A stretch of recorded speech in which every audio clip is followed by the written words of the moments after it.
বিরুদ্ধে আমাদের ঐক্যবদ্ধ অবস্থান থাকতে হবে। নিজের বাবাও যদি দুর্নীতি করে তাকেও ছাড় দেওয়া যাবে না।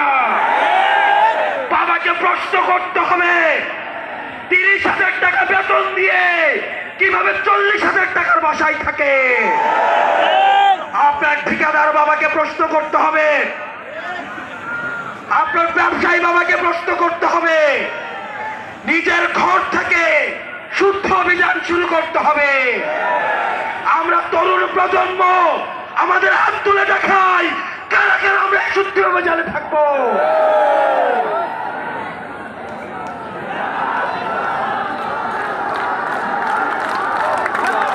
প্রিয় কিশোরগঞ্জবাসী, আমাদের এনসিপির কর্মীরা অন্যান্য রাজনৈতিক দলের কর্মী থেকে আলাদা হতে হবে।